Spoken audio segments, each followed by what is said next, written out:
I have a question. I am not a Christian scientist.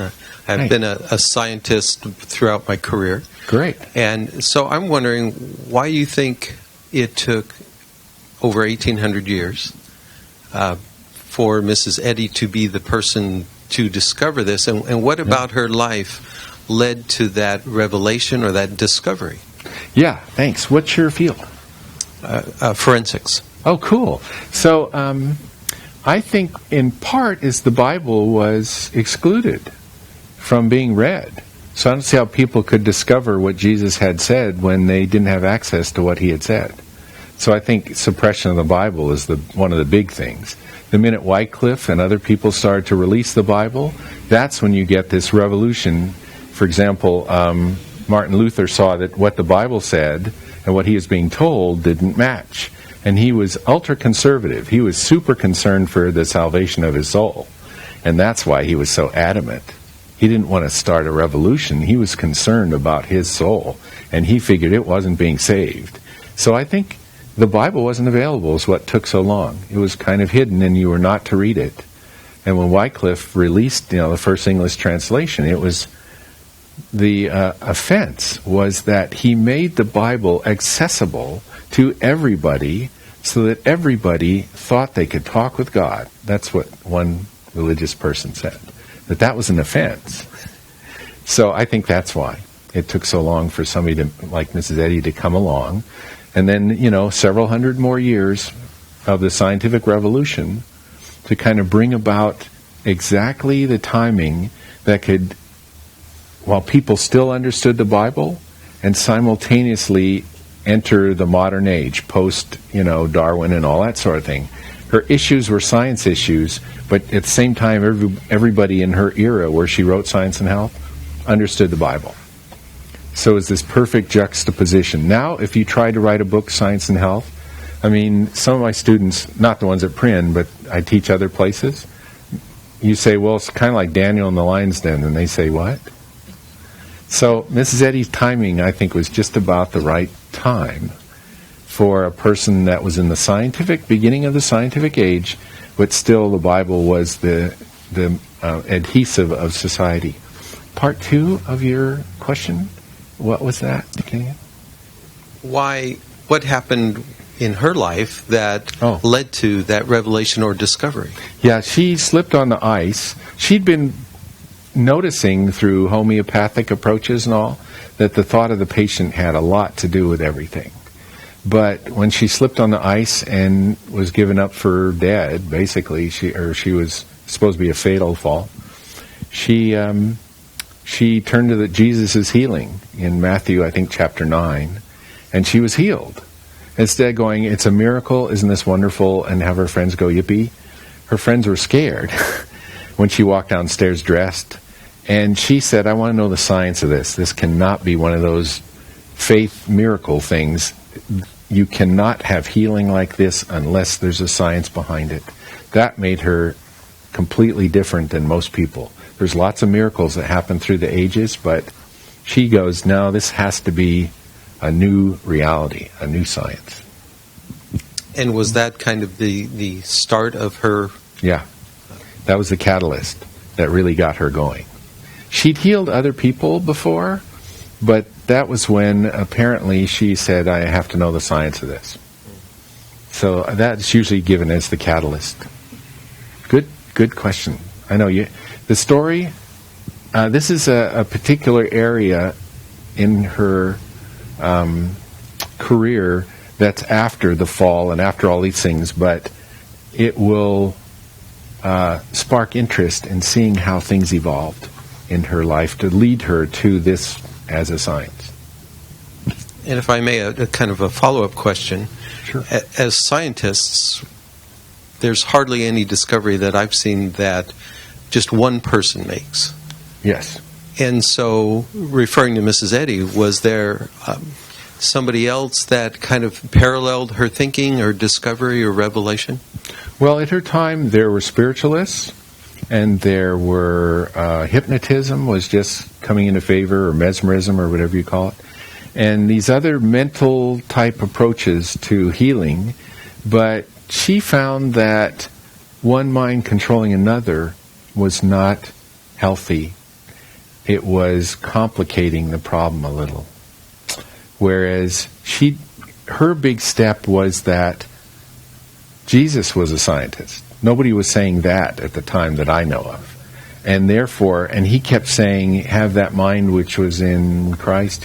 She kept reading these biblical things and saying, well, it looks to me like God has to be the mind and one and only. And by connecting with the one and only infinite mind, your thoughts will heal your body. But it's the divine mind that heals it, not your willpower. So she actually, through her various experiments and stuff, dropped the notion of physical healing as far as drugs go, tried homeopathy, and then she tried nothing, and it still healed. So, okay, it isn't the thimbleful of the gallon of the, And then she finally said, this has got to be all mental. But is it me? No. She knew it wasn't me. So it must be God. And that's like, ding, ding, Christianity and science unified. So that's how she saw it. So I like her approach. I mean, she was very logical, and, it's kind of remarkable to say Christianity is a science in Victorian objective materialism era. In the quantum era, I don't have any trouble saying that. And people say, well, how can you possibly say it? Now, well, according to quantum physics, and they go, oh, okay, you're cheating. You can't invoke quantum physics, la, la, la, la, la, la. They don't want to hear about it. But it has opened up a door to other people recognizing metaphysics as science. So I think it's a good time to be, and I'm not going to cross swords with whoever wants to much. I'll just quietly state how I see it. But my colleagues know I'm a scientist, through and through. I'm completely a scientist. I'm not going to invoke faith or say take my word for it or blindly believe. I just don't believe in that. I'm thoroughly trained in science, so I'm going to be scientific. But the data that's acceptable isn't just material sense evidence. It isn't. It's ideas and intelligence. So I've been my Christian Science training has allowed me to accept things where quantum physicists make a breakthrough, like show that this can communicate with something else arbitrarily far away instantaneously. Entanglement, it's called. Or spooky action at a distance is what Einstein called it when he discovered it. But to me, it's like all's infinite mind. I'm not, instead of shaking my head, some physicists I know go, oh boy, it's just getting weirder and weirder.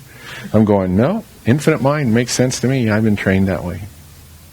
So it's a good time. I'm not trying to consciously mix and match, but I think the academic community has made inroads toward metaphysics that the Christian Science community should know about, and vice versa. They should know I consider Mrs. Eddy a scientist, and she considered herself a scientist.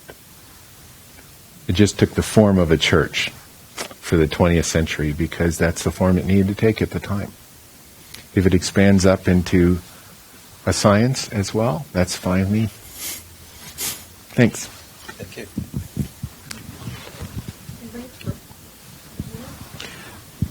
To follow up on the gentleman's question, we haven't read the manuscript. How rudimentary does this movie get?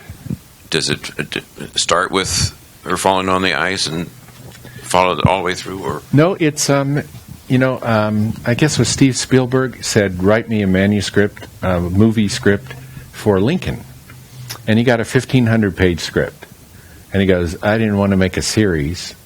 So he took 250 pages and said, we're going to zero in on the Emancipation Proclamation with flashbacks.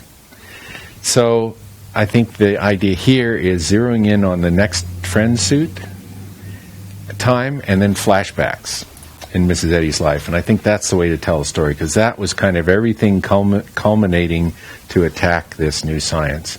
And the future of the movement of Christian Science was probably dependent upon the results. And it also involves Hearst, whose son was healed, who my brother knew quite well. They were friends. And he said, lay off Mrs. Eddy. In spite of the fact she was one of the most, if not the most famous woman in the United States at the time, she was news copy.